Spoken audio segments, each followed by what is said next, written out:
Hola, ¿qué tal? Buenas tardes, amigos de Deportes. Mi nombre es Alex Valero, redactor de la agencia de comunicación, y como les hemos ido avanzando durante toda esta semana, hemos querido un poco ampliar el abanico de los directos de Deportes, que estaban empezando ya todos ustedes a estar un poquito más acostumbrados con personas y personajes del mundo del deporte, con deportistas tinerfeños, entrenadores que están o aquí o fuera de las Islas Canarias ejerciendo su labor en estos tiempos tan complicados de coronavirus, pero hemos abierto otro tipo de ventanas especiales a partir de esta semana, que iniciábamos el lunes con una persona yo creo que muy querida por todos nosotros, con el humorista Aarón Gómez y cómo está viviendo esta situación desde Madrid.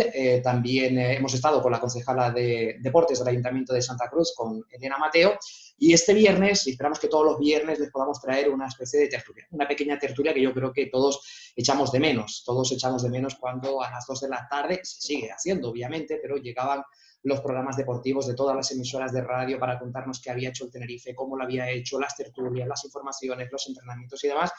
Y bueno, vamos a ver si dentro de ese poco a poco normalidad que estamos recobrando, pues también vamos viendo esas caras familiares y nosotros también vamos haciendo, por así decirlo, nuestra particular pretemporada. Y qué mejor que este viernes iniciar con, yo creo que dos personas muy queridas por todos los seguidores del Club Deportivo Tenerife, por todos aquellos que amamos la información deportiva, como Juanjo Ramos y Óscar Herrera. Aquí nos tenemos a los dos, estamos en esta conversación de Zoom entre tres periodistas, entre tres amigos, un poco para valorar lo que ha sido esta primera semana de desconfinamiento, de desescalada, y que tendrá, bueno, pues el primer día marcado en rojo en el calendario mañana, cuando el Tenerife por fin vuelva a entrenarse, aunque lo va a hacer obviamente con unas particularidades. Óscar, Juanjo, muy buenas tardes. ¿Qué tal? Muy buena. Hola, buenas tardes. No sé si he querido por todos, ¿eh? Eso ya no lo tengo tan claro. Sí, hombre. Bueno, está siendo esta una semana, yo creo que se nos ve la sonrisa de todos, de por fin encontrarnos además en un mismo espacio, pero una semana otra vez para poco a poco, después de estos 50 y tantos días, pues tener motivos para la esperanza, para sonreír, y lo que es nuestro sector, pues para poner el contador de la cuenta atrás a cero, y de que se dé este pistoletazo de salida que todos estamos deseando de la Liga, que ahora todos somos hasta fanáticos de la Bundesliga, que va a ser la primera que vaya a empezar, y tenemos ganas de ver fútbol, aunque vaya a ser desde la tele. Sí, a ver, yo creo que estamos todos aficionados, periodistas, todos los que rodeamos al mundo del fútbol y directo e indirectamente deseando que esto vuelva un poco a empezar a caminar. La duda que tenemos es cómo va a caminar. Hemos visto algunos de los parámetros que ha marcado la Liga, que ha marcado incluso las televisiones también. Hoy Javier Tebas decía un poquito también, y Jaume Roures, cómo se iba a mover un poco las transmisiones televisivas. Va a ser complicado, ¿no? Lo de la ubicación de todo lo que tiene que ver alrededor del fútbol en los estadios, pero yo creo que hay que empezar a caminar. Estamos todos deseando que la normalidad se recupere medianamente. Lo importante es la salud, eso lo remarcamos todos, pero yo creo que estamos todos recuperando vida, cada uno en su sector, y el nuestro, particularmente el nuestro, no está ni más ni menos afectado por todo esto. Yo creo que está más o menos equiparado, porque los hosteleros dicen lo mismo, los que trabajan en la justicia dicen lo mismo, los que trabajan en correos dicen lo mismo, es decir, todos estamos afectados. Ahora bien, el fútbol mueve masas y el fútbol mueve pasiones, y el fútbol está esperando que esto empiece a caminar. A mí me ha hecho gracia un poco, y ahora hablaremos seguramente de eso, me ha llamado la atención los que han dicho, es que el fútbol no es importante, es que sin el fútbol se puede vivir. No, mire, el fútbol mueve mucho, y mueve muchos puestos de trabajo, y mueve emociones. Y ahora que nos hemos movido todos, nos hemos movido por emociones, el fútbol mueve dinero, mueve economía, mueve productividad y mueve emociones, con lo cual es un sector tan importante lo que rodea al fútbol y los medios de comunicación lo somos, como cualquier otro que puede serlo, ¿no? La verdad es que estamos ante una industria, ¿no? Lo que pasa es que cuando hablan de cine, de teatro, de cualquier actividad cultural, de carnaval o de deporte, siempre tendemos a ridiculizarlo, ¿no? A reducirlo a 11 contra 11 dentro de un terreno de juego, en pantalón corto, corriendo detrás de un balón, y ya está. No es eso. El fútbol es mucho más. El fútbol es más del 1% del PIB de este país. El fútbol son 185.000 empleos directos. El fútbol, en definitiva, como decía al principio, es una industria. Y una industria que tiene que empezar a moverse, porque no es cuestión de que Messi esté parado en su casa, sentado junto a sus hijos, confinado y a lo mejor cobrando menos de lo que cobra habitualmente. Es que el señor de la taquilla, el de la puerta de 25 del Heliodoro, el que cuida el césped, o los indirectos, los de los kioscos que están alrededor del estadio, etcétera, etcétera, a lo mejor tienen una actividad mermada y una economía afectada por todo esto. Entonces el fútbol es mucho más que lo que pasa en los partidos. Esto no es una cuestión de que queramos que regrese el fútbol para sentarnos delante de la televisión a ver los partidos y a entretenernos. No es eso. Eso también es importante, cuidado, porque yo creo que emocionalmente los españoles necesitamos también un impulso de este tipo, ver que algo se reactiva, algo que nos gusta, algo que queremos, algo que mueve mucha gente, y llevarnos esa alegría. Yo me descubrí el otro día mirando los partidos de la Bundesliga a ver cuáles eran los primeros y a ver qué primer partido podíamos ver, y yo creo que todos en estos días hemos visto partidos históricos de los que han puesto las televisiones, de mundiales y de Eurocopas y demás, derbis y Barça-Madrid y cosas así, y hemos buscado incluso alguna liga extranjera para verlo 5 minutos porque no aguantas más, porque el nivel tampoco da mucho más. Pero en definitiva, insisto, no es algo que sea solo para entretenernos, es algo mucho más importante, que mueve muchísimo dinero y que tiene que regresar ahora que ya se dan las medidas sanitarias correctas y que está todo aprobado por el Ministerio. Yo leí el protocolo hoy, son 34 páginas, ese primer borrador que anoche descubrían los compañeros de la cadena COPE, y la verdad que el protocolo es espectacular, o sea, el control es exhaustivo. Va a haber que saltarse las normas para dar un positivo. Es que es muy complicado con esa rigurosidad de los controles, que hablan de cosas como, por ejemplo, que las papeleras o los cubos de la basura donde tienes que meter la ropa sucia tienen que ser abiertos con el pie para no tocar la tapa con la mano. O sea, hay medidas que te pueden parecer ridículas, pero que llevan al detalle cualquier control de esta vuelta al fútbol, y yo creo que va a ir bien. Me parece que va a ir bien. Fíjate, Juanjo, que lo que ha sucedido con Fali, el jugador del Cádiz, que ha sido noticia a nivel nacional, es anecdótico. Es simplemente, es una postura respetable, por supuesto, y bueno, lo podemos compartir o no, pero es una dentro de tantos jugadores de fútbol y tantos profesionales, porque efectivamente las medidas que ha interpuesto la Liga, ese protocolo de la Liga, es que es dificilísimo que pueda saltar algún positivo por coronavirus. Es verdad que puede haber en cualquier circunstancia de nuestra vida diaria alguna cuestión que nos pueda a lo mejor hacer confiarnos, ¿no? Es decir, bueno, ¿estamos seguros? No, no estamos seguros, para nada estamos seguros. Pero es verdad que la Liga, al igual que tantos otros organismos, tantas otras empresas privadas, han puesto mucho de su parte, y lo ha puesto mucho de su parte cualquier empresa grande que podemos imaginar o mediana, para que sus trabajadores no entren en un riesgo. Oye, anoche se descubría por parte de RACU que había 5 futbolistas, 5, dentro de todo el espectro futbolístico de la Liga, 22 equipos de segunda, 20 de primera división, 5 futbolistas que han estado o que están con positivo en COVID-19. Bueno, es un porcentaje mínimo. Pero yo me siento seguro trabajando en un medio de comunicación, en un equipo de fútbol, yendo a un estadio, yendo a un entrenamiento, porque sé que las medidas son rigurosas. Es verdad que la Liga se tiene que poner en marcha, es verdad que la industria futbolística tiene que ir a la par del resto de la industria, la hostelera, la gastronómica, la de la justicia, como digo, la de los taxistas, la de los albañiles. Todos tenemos que ir de la mano. ¿Qué pasa? Que se ha demonizado mucho a los futbolistas y se ha creado una esfera de, bueno, digamos, un áurea de son los privilegiados, son los mejor pagados, que no siempre es así, evidentemente. Messi solo hay uno, Sergio Ramos solo hay uno. Dile todo un futbolista de cualquier equipo de medio de segunda división si es un privilegiado porque simplemente hace su trabajo. No, es un trabajador más.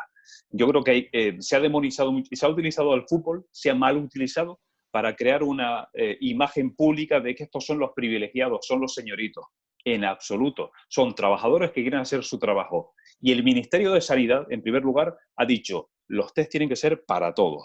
Pero, lógicamente, si hay una empresa privada, la Liga, que los puede comprar, autorizado por el Ministerio de Sanidad, como ha hecho SEAT, como ha hecho tantos otros, adelante. Y conozco muchas empresas de Tenerife privadas que lo han hecho y no son de dominio público, con lo cual no sé qué problema puede haber. El fútbol tiene que caminar, la vida tiene que caminar, lógicamente con las debidas precauciones y con todos los protocolos que pueda haber, cada uno en su medida. Mira, esta mañana iba a comprar el pan, y cuando iba a comprar el pan aquí cerca donde vivo, en el Sausal, me decían, es que no pueden ir 2 personas a comprar el pan aunque sean convivientes. Y yo le decía, pero es que yo vengo con mi mujer y vengo a comprar el pan porque vivo con ella, como con ella, duermo con ella. Y yo cumplía las normas. Es decir, las normas están para cumplir. Mientras cumplamos las normas, todo tiene que seguir adelante. Y la vida tiene que seguir. No nos podemos quedar parados, es lo que tengo que decir, ¿no? Con el fútbol y con nada. Es lo que Yo hemos dicho. hablaba de la demonización, Óscar, de los futbolistas. Yo creo que en eso han colaborado ellos, por el aislamiento. Ellos y los clubes. Seguro, seguro. Si les hubiéramos escuchado más, que yo creo que hubiera sido saludable que los aficionados al fútbol escucharan a sus ídolos en estos 2 meses de confinamiento. ¿A cuántos hemos escuchado? Yo, por ejemplo, por poner el ejemplo del Barcelona, Rakitic y creo que Busquets han hablado. Del Real Madrid, que creo que he escuchado a Sergio Ramos y no sé si a Lucas Vázquez en alguna entrevista. Han hablado muy poquito. Yo creo que escuchar que ellos también están sufriendo el confinamiento, que están con sus familias, cómo ven el tema de la vuelta al fútbol, qué dudas tienen y demás, también hubiera ayudado. Pero claro, ese aislamiento al que constantemente los clubes con sus normas someten a sus futbolistas y que ellos también ven bien, porque la mayoría de ellos lo ven bien, yo creo que nos ha perjudicado. En el Tenerife, por ejemplo, llevamos 1 mes sin escuchar a un futbolista. A mí eso no me parece normal. Yo creo que lo lógico sería que hubiera un canal de comunicación limitado, si quieres, por esta situación, porque a lo mejor el discurso no cambia mucho, ¿no? Estando en confinamiento y con la liga parada y la competición parada y demás, pero que tiene que haberlo, que no puede haber un cable que se corte y que haga desaparecer a los protagonistas. Y eso yo creo que es lo que ha hecho que la gente se separe un poco de los futbolistas, que los vea como privilegiados, tienen acceso a los test, están en sus casas con jardín y con piscina. No todos tienen casas con jardín y con piscina, no todos viven en unas condiciones como las que puedan vivir las superestrellas del fútbol, y por supuesto, no todos tienen grandes sueldos. En primera y en segunda división, pues la gran mayoría, porque hay un salario mínimo de 80 y pico mil euros en segunda división, y la mayoría vive en unas condiciones, bueno, pues que están por encima de la media, pero de ahí para abajo son personas normales. Muchos de ellos son mileuristas. Entonces, yo creo que el mundo del fútbol en ese aspecto ha cometido nuevamente el error de aislar a los protagonistas de la gente y provocar que los veamos como seres especiales, privilegiados, distintos, que están en un pedestal y que no están accesibles para el resto de la gente. Hay una estigmatización de lo que es el futbolista, obviamente, a la que ha colaborado la propia industria, pero es lo que decías, Óscar, o sea, hay que volver, o sea, tenemos que volver a una cierta normalidad porque, bueno, los hay que no hemos dejado esa normalidad dentro de lo que nos ha cambiado la vida, obviamente, este periodo de confinamiento y la forma de trabajar, pero ahora los sectores que pueden volver debe hacerlo, y el fútbol, obviamente, va a estar sobreprotegido por el buen hacer, en este caso de la Liga, y con los test, que como tú decías, otras muchas empresas privadas lo han hecho, y si de manera pública, los sanitarios, policías y demás, no han podido, hombre, pues habrá que buscar otros culpables, que obviamente no va a ser el mundo del fútbol. Y obviamente hay que separar lo que antes decía Juanjo, de ese casi 2% del Producto Interior Bruto, de lo que es el fútbol no profesional y del que tanto se está hablando justamente esta semana, ¿no? De segunda división B hacia abajo, del fútbol femenino, de parar las competiciones, porque ya es una situación muchísimo más complicada de controlar, porque obviamente los presupuestos no dan en todos los casos, en todos los equipos, para llevar esos controles de ese protocolo que antes nos hablaba Juanjo, que bueno, que ya quisieran muchísimos sectores el poder tener un protocolo así, un seguimiento y un cuidado así. A ver, yo parto de una base, todos somos trabajadores, todos. El futbolista de élite es un trabajador, el futbolista de segunda B, de tercera es un trabajador, lógicamente el futbolista de segunda división B, de tercera, o la jugadora de fútbol femenino de Granadilla y Gatesa es una trabajadora que tiene otro trabajo paralelo, que lógicamente se ha visto afectado porque sabemos cómo se mueve el fútbol femenino, ¿no? Hablando del Granadilla y Gatesa y del resto de la Liga Iberdrola de femenina, pero que, a ver, ¿cómo lo explico? Todos tenemos que tirar para el mismo camino, y es que cada sector, mira, si yo me pongo a mirar solo para mi sector y el ombliguismo me impide mirar al resto de sectores, no vamos a avanzar. El fútbol femenino y el fútbol de segunda B, el fútbol no profesional, seguramente estará muy disgustado, y tiene razones, yo creo que tiene razones para estarlo, porque mirando la letra pequeña de por qué no continúa la liga femenina, por qué no continúa, por qué se detiene el fútbol de segunda B, de tercera, por qué se van a hacer determinados parámetros para jugar los ascensos a segunda B o a segunda división A, seguramente serán injustos. Pero díganme ustedes una fórmula, que me diga alguien una fórmula justa. No la hay. Es que en estas circunstancias no la hay. Con lo cual hay que tomar un camino. Y ese camino seguramente será criticado como el camino que toma el gobierno, como el camino que toma el que toma decisiones. Es decir, los que toman decisiones tienen que tomar un camino. Y para eso están, ¿no? Y para eso dentro de X años van a ser juzgados y van a ser sometidos a la elección de un público, de unos ciudadanos que les van a decir, oye, ¿renuevo mi confianza en ti o no? Pero hay que seguir adelante. El problema es cuando nos pensamos en nosotros mismos, cuando miramos solos para nosotros mismos. es que la industria del fútbol no es diferente a cualquier otra industria. Ni es más ni es menos. Como decía Juanjo antes, futbolistas como Messi, como Sergio Ramos, hay muy pocos. Futbolistas que viven con unas condiciones privilegiadas hay muy pocos. El 80%, por no decir una cantidad superior de porcentaje, está sometido a unas condiciones de verdad, que dicen, no, es que cobran lo que yo puedo cobrar en 5 años. Coño, pero es que si miramos para detrás, ¿cuánta gente, tu trabajo, tú cobras 1.000 euros o 1.200 o 1.500? ¿Cuánta gente hay que ni siquiera puede acceder a eso? No podemos solo compararnos con los que cobran más, tenemos que mirar con la parte de la sociedad que cobra menos o que está más empobrecida o que está más desfavorecida. Eso es demagogia. Y la demagogia se utiliza siempre a favor y en contra en función de los intereses. El fútbol tiene que seguir y el fútbol debe arrancar. Ahora bien, hay un debate paralelo a todo esto que a mí me tiene hablando solo, que es el del fútbol femenino y del fútbol no profesional. Todo esto de la Liga de Segunda B, de 5 grupos, 100 equipos, de cómo se resuelven los ascensos en tercera división a Segunda B, por qué separa la segunda, la Liga femenina. Yo ahí tengo mis reparos. Yo hubiera continuado con la Liga femenina. También es verdad que la Liga lo que hace y la Federación es intentar paralizarlo todo y que haya el menos riesgo posible de desplazamientos, de movimientos, de movilidad, porque si no esto sería un caos. Pero bueno, es un debate interesante que por eso estamos ahora mismo aquí debatiendo con Deportes de lo que puede pasar y de lo que está sucediendo alrededor del mundo del deporte, ¿no? Poderoso caballero es un dinero, se podría decir, ¿no? Porque al final, Sí. donde hay dinero de verdad, donde se mueven cantidades millonarias, que es en la primera y en la segunda división, se va a volver, y donde no se mueve tanto dinero, donde hay que ayudar, donde hay que empujar un poquito, como la Liga Femenina, la segunda B y de ahí para abajo, pues lógicamente va a ser difícil que haya partidos. El otro día hablaba con gente de Madrid que maneja bastante información en la federación, en la liga, y me decía, mira, lo más normal es que no haya ningún partido de segunda división para abajo. Si acaso lo van a intentar, playoff de ascenso de segunda B a segunda A, porque son 16 equipos, podrá ser una sede por concentración y demás. Bueno, tiene sus dificultades, pero no es lo mismo que la tercera división. La tercera división estamos hablando de 18 grupos por 4 equipos, 72 equipos implicados. Imagínense la cantidad de test que hay que hacer. Gente que va a trabajar a sus trabajos porque no son profesionales. O sea, les hace un test hoy por la mañana y a lo mejor por la tarde están trabajando en su oficina, de reponedor en un supermercado, o de conductor, o de taxista, o de lo que sea. Entonces, hay una serie de dificultades que yo creo que le ponen límite a la vuelta al fútbol y es la parte, digamos, no profesional del asunto. En la liga femenina, que está un poco a caballo, que quiere ser ya liga profesional, pero que no ha terminado de dar el salto, es donde yo creo que se impone más el asunto de las infraestructuras, de los clubes, de los campos, de los vestuarios, de los accesos y también del dinero, ¿por qué no decirlo? Pero es evidente que en primera y en segunda había que volver. Y había que volver a pesar de que para algunos equipos es un riesgo. Yo miro al Tenerife y yo les digo la verdad, yo tengo miedo. Tengo miedo porque el Tenerife es un equipo que no inicia bien las competiciones y esto es un inicio de competición en toda regla, con 2 meses de parón, de confinamiento, con el equipo prácticamente de cero, después de una dinámica competitiva muy buena desde el mes de enero que le había llevado a estar fuera de los puestos de descenso, pero son solo 4 puntos de ventaja y ahora hay que empezar bien. Empezar mal, el que empiece mal, sea para luchar por el ascenso, un Cádiz o un Zaragoza, que están en puestos de ascenso directo, o un equipo que esté sexto, como puede ser el Elche, o un equipo que esté fuera del descenso, como el Tenerife.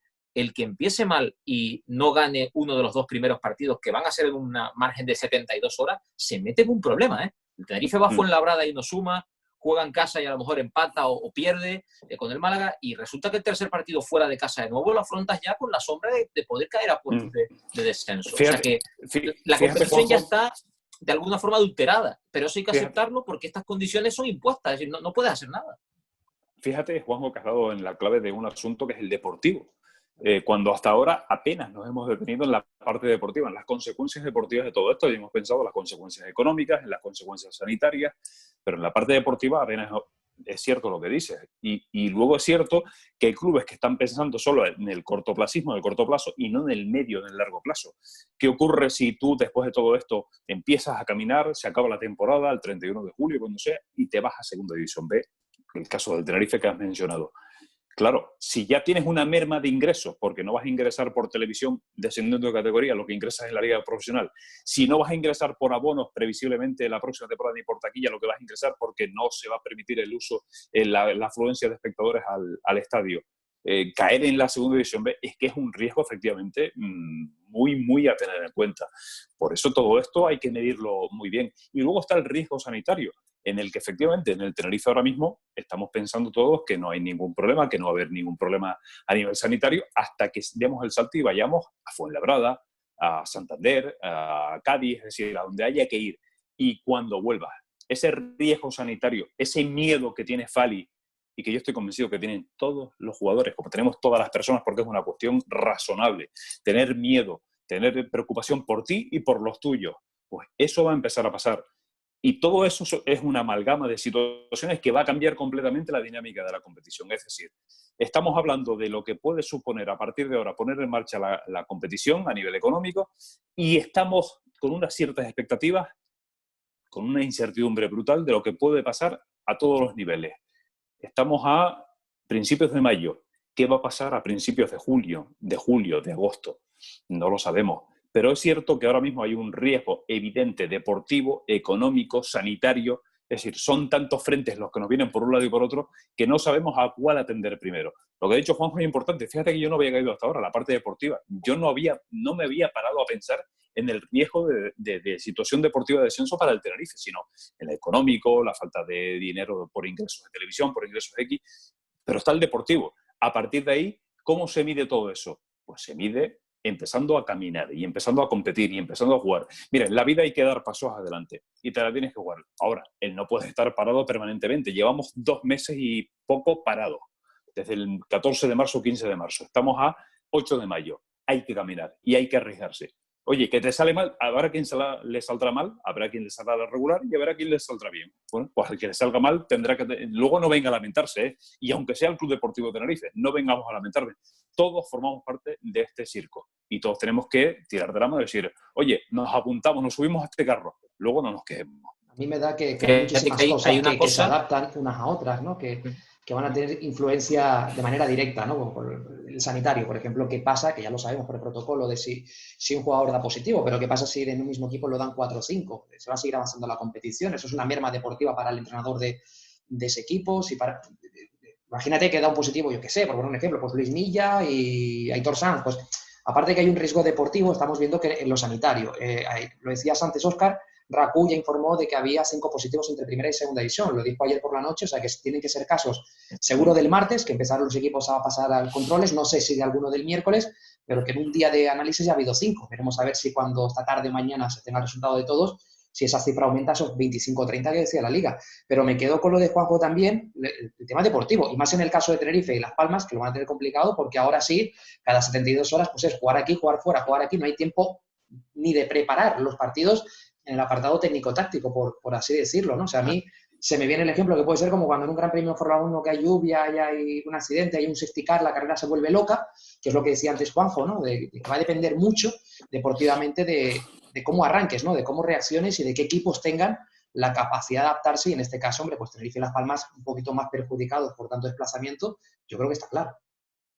Por completar la parte negativa, por así decirlo, está eso de los desplazamientos, que evidentemente Tenerife y Las Palmas van a tener que coger un avión cada 48 o 72 horas, sí o sí. Los equipos que vengan aquí pues lo cogerán 1, 2 veces el que tenga la mala suerte de que no ha venido a jugar ni a Tenerife ni a Las Palmas hasta ahora, ¿no? en el campeonato. Pero también hay una parte positiva. El Tenerife compitió muy bien cada 3 días durante el mes de enero en la Copa del Rey. Vamos a pensar en positivo. El Tenerife no ha notado tanto la ausencia de algunos jugadores cuando no han estado. Y luego, respecto a las bajas por coronavirus que puedan producirse, al final es tener un poco también de suerte o de mala suerte, porque hay equipos que han tenido 2 y 3 y 4 lesiones graves y otros que no han tenido ninguna. El Tenerife perdió a Borja Lasso a mitad de diciembre y parecía que se nos acababa el mundo, por ejemplo. Y sin embargo, fue el inicio de la búsqueda de una fórmula con 2 delanteros, con una presión más alta, con el equipo jugando más a contrarrestar que a tener el balón y demás, que acabó hallando Rubén Baraja a partir del mes de enero. No sabe. Yo creo que ahora mismo lo que tenemos es incertidumbre. ¿Qué pasa? Que nos llevamos por el miedo más que por la esperanza, porque también le podríamos dar la vuelta a mi argumento anterior y decir, oye, ¿sí qué pasa si ganamos los 2 primeros partidos? Y de repente te ves a 3 o 4 puntos del playoff.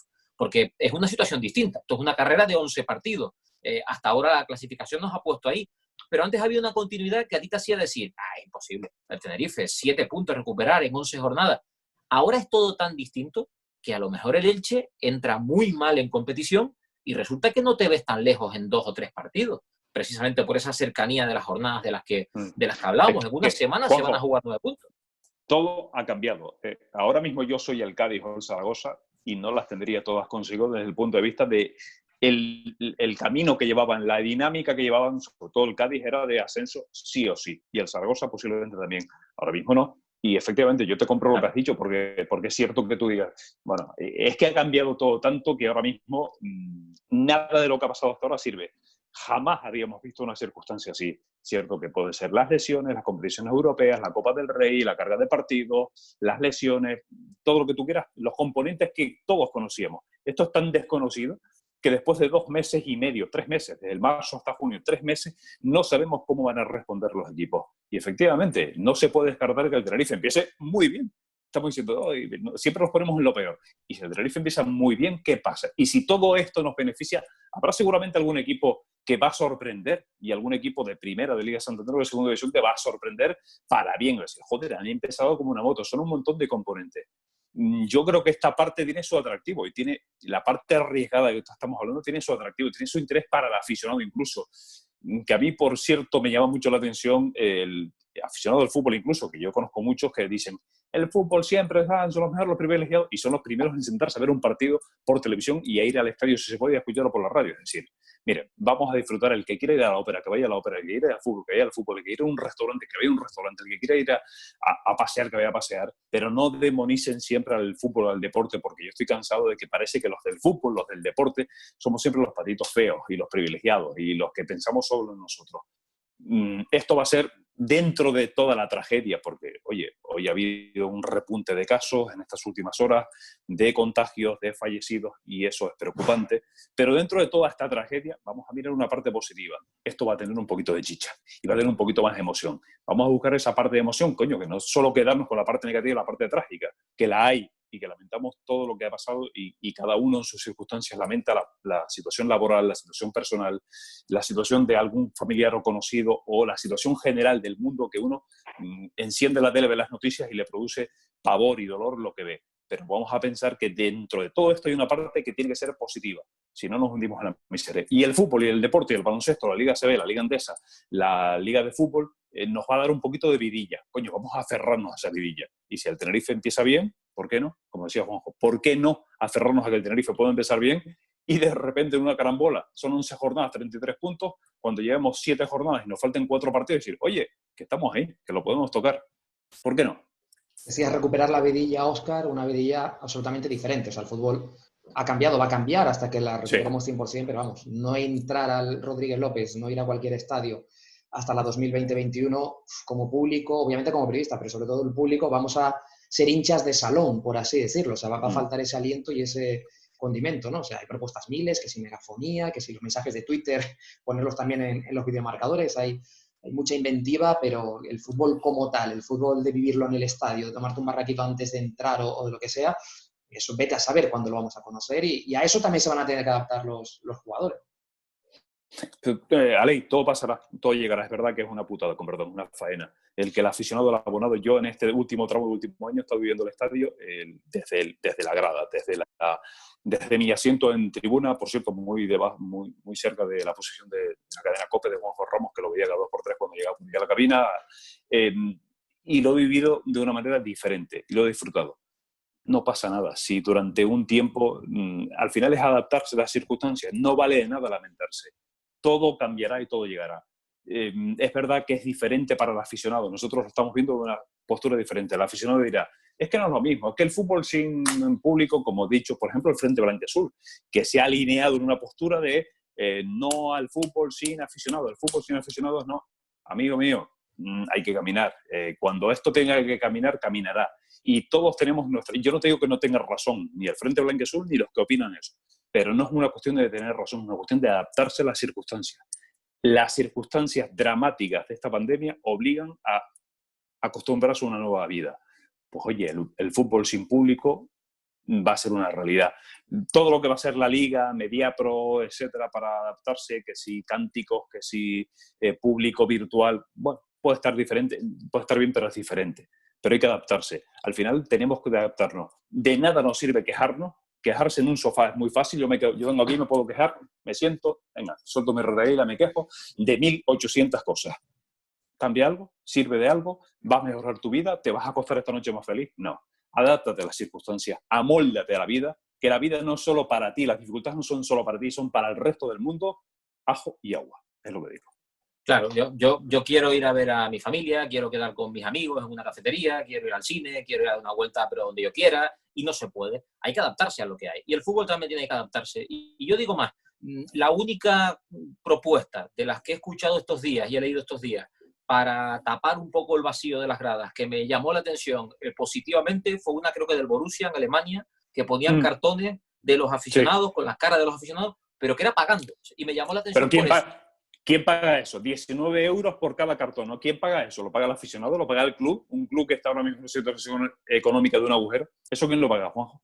Allí en Alemania lo pagan los aficionados. Supongo que la situación es distinta. Pero me llamó la atención por eso, porque al final es una colaboración que hace, no vas al fútbol, pero quieres que haya un cartón allí con tu cara como para acompañar al equipo. Me llamó la atención.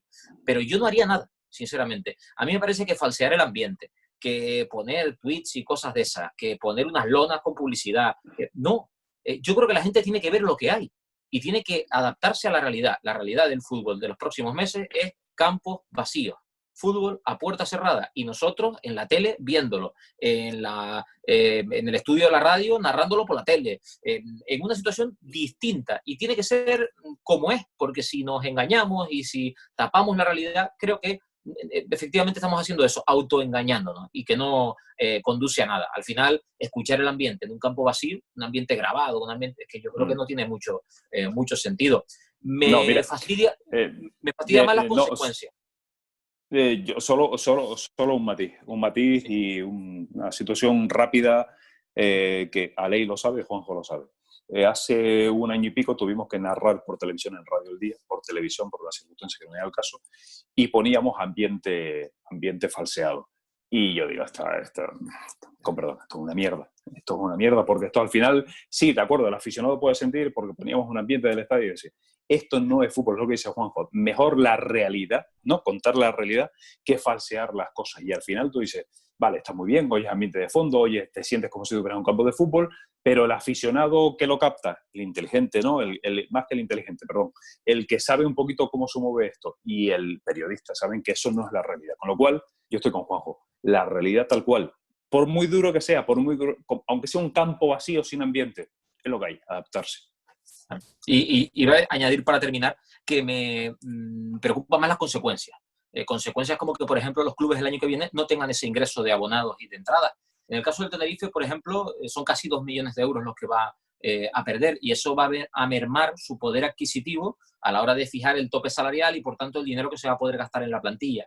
Vale que los jugadores tendrán que poner de su parte y reducir el salario, pero también es verdad que en función del número de fichajes que tengas que realizar, eso va a condicionar tus planes. Bueno, que vamos a tirar de cantera, venga, vale, perfecto. Pero fíjense en una circunstancia que se puede dar la próxima temporada. Pongamos que el Depor se salva, que ahora mismo está en puesto de descenso. Yo le deseo que se salve. A mí no me alegra que un equipo así grande descienda a Segunda División B. El Depor va a perder en torno a 5 millones de euros.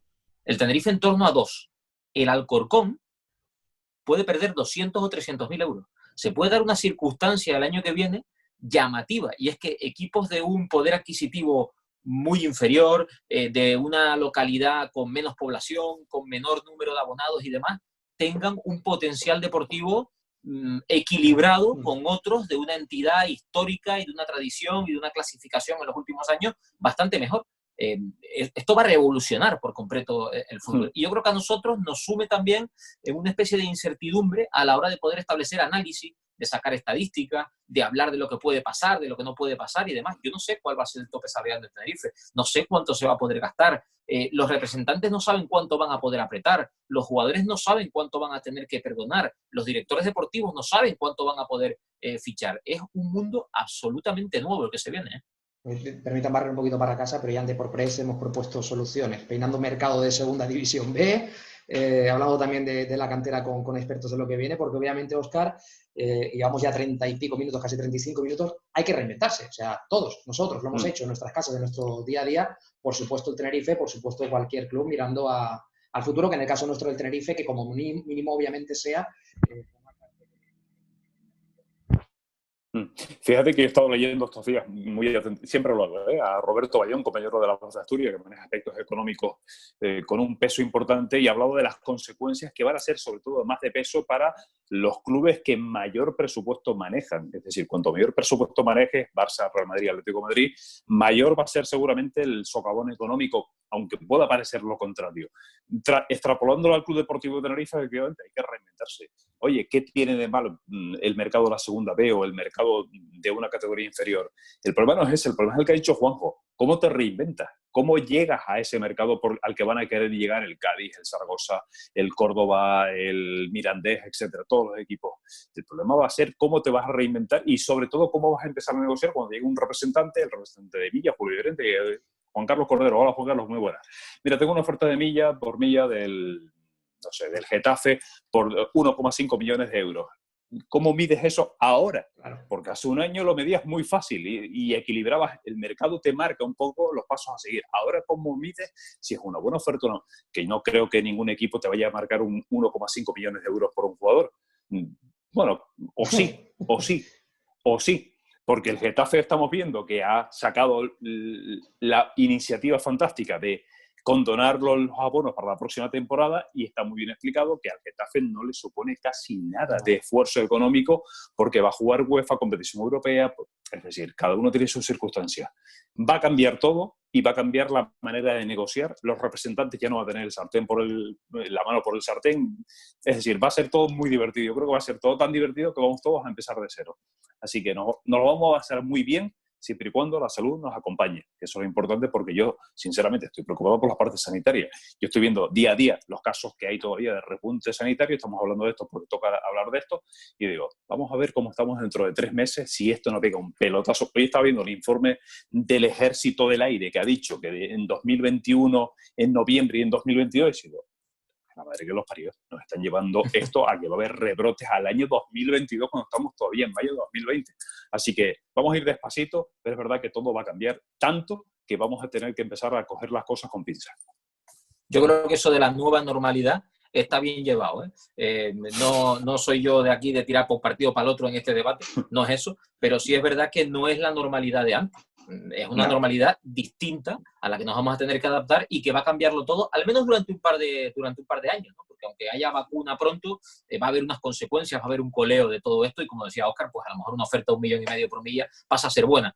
Yo creo que en ese aspecto, fíjate, por romper una lanza a favor del optimismo en torno al Club Deportivo Tenerife, creo que estamos en buenas manos. Me parece que las manos de Juan Carlos Cordero en estas aguas procelosas que vamos a tener en la próxima fecha son buenas para manejarse en este tipo de situaciones, y yo estoy esperanzado. La clave es que estos 2 próximos meses, junio y julio, sean buenos para el Tenerife, sean satisfactorios. Yo digo desde ya que firmo acabar en la posición en la que está el Tenerife, si puede ser algún puesto más arriba mejor, pero firmo que el equipo se salve, que estemos tranquilos y que podamos pensar en la próxima temporada, empiece cuando empiece y sea como sea, porque a mí me ilusiona también manejarme en este tipo de situaciones, en las que no se sabe si los mejores de verdad, hablo de la economía y hablo del potencial deportivo, son los mejores o no, que es lo que va a pasar la próxima temporada.